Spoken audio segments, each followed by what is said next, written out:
Hello guys, how you doing today? This is Lorenzo McCoy again. Once again, I'd like to thank you for coming to my YouTube channel and clicking this increasingly important topic that we're on today. This one I picked up off the wire from Mark Hyman's Facebook page, and this is from the Huffington Post. 5 Steps to Get Off Your Asthma Inhaler by Elizabeth W. Boham, MD, MS, RD, and Mark Hyman, MD. According to the CDC, about 1 in every 12 people has asthma, and the numbers are increasing every year. Asthma is a condition in which a person's airway swells and becomes inflamed, resulting in difficulty breathing, shortness of breath, and cough.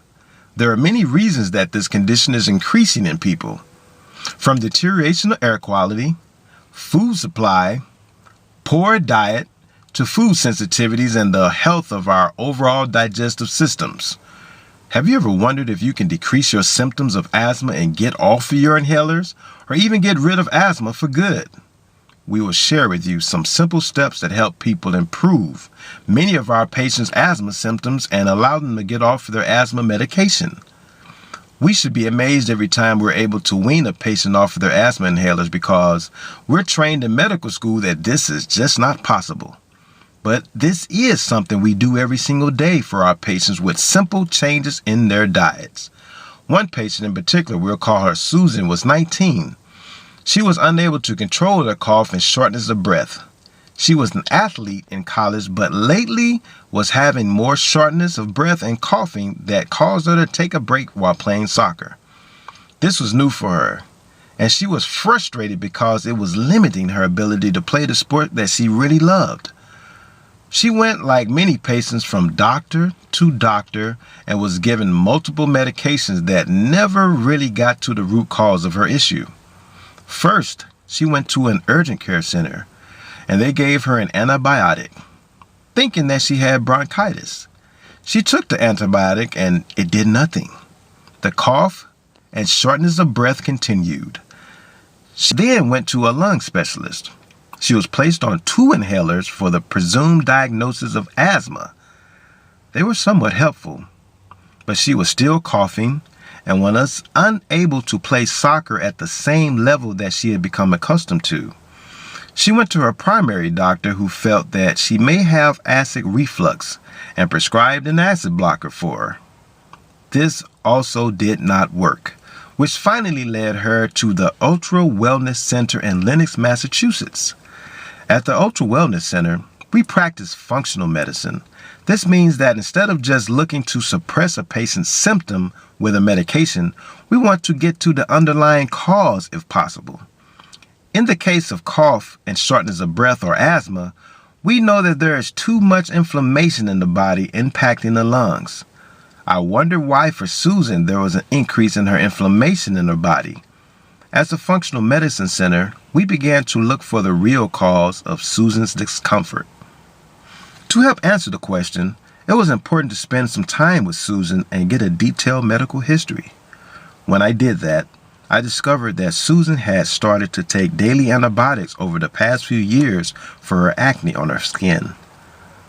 So often, doctors are prescribing medicines for one problem only to have another problem result from the side effects of the first medication.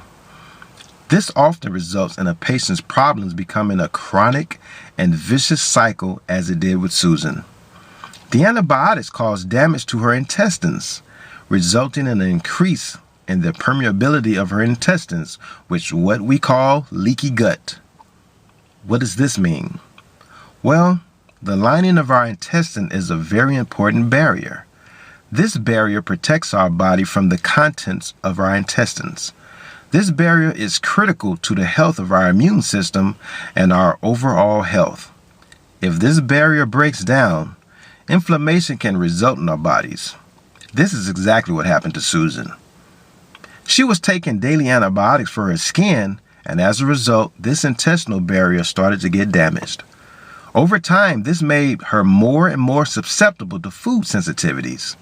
This means that foods that may not have bothered her before started to cause an increased level of inflammation in her body. As a result, she started to have an inflammatory reaction to some of the foods she was eating. For Susan, the inflammation impacted her sinuses and lungs, resulting in cough and shortness of breath. To help decrease this inflammation, Susan was placed on an elimination diet. Common inflammatory foods including gluten, dairy, corn, and soy were removed from her diet. Within a few days, she was feeling less short of breath when playing soccer. Within 3 weeks of this treatment, she was able to stop all of her medications, and all of the symptoms had disappeared. She was amazed with the results and how well she felt. Over time, she was able to reintroduce some of the foods that she had eliminated, but she realized that dairy would always cause more inflammation in her body, and so decided to eliminate dairy completely. Susan is now symptom-free and has no need for inhalers, acid blockers, or any other medication to control her asthma. Have you been diagnosed with asthma and wonder if foods may be the root cause? Here are 5 steps to getting off of your asthma inhaler. Number 1, do a trial of an elimination diet. 2, add in fish oil. This can work as a natural anti-inflammatory agent. Take 1,000 to 2,000 milligrams of EPA plus DHA per day. 3, eat foods rich in magnesium. Magnesium helps your airway in your lungs relax and can make it easier to breathe. Magnesium is found in high quantities in whole foods. Processed foods are often magnesium poor, so avoiding processed foods and eating whole foods is the most important step you can take to increase the level of magnesium in your body. You can also add about 400 milligrams of magnesium in a supplement per day. Some magnesium, like magnesium citrate, can loosen your stools. If you do not need this, choose magnesium glycinate. 4, breath work. Add 15 minutes of deep breathing exercises daily to help calm down your lungs. 5, add in zinc supplement. 15 milligrams a day is good for most people. Zinc is an important mineral for your immune system, and people with zinc deficiency are at higher risk of asthma. Rich foods in zinc include beans, nuts, and some animal protein. It is important to work with your doctor when you are eliminating your asthma medication. Many patients need to wean down slowly. Have you done an elimination diet and had improvement in your cough or asthma? Share your story with us. Names and details changed to protect the patient in this particular story. More about the authors. Elizabeth Boham, MD, MS, RD, is a physician and nutritionist who practices functional medicine with Dr. Mark Hyman at the Ultra Wellness Center in Lenox, Massachusetts. Through the functional medicine approach, Dr. Boham helps patients restore balance in their bodies so that they can prevent disease and heal imbalances. She witnesses the power of nutrition every day in her practice and is committed to training other physicians to utilize nutrition in healing. Dr. Boham is on the faculty of the Institute for Functional Medicine and has developed a functional nutrition course that is being used to educate physicians and other professionals worldwide.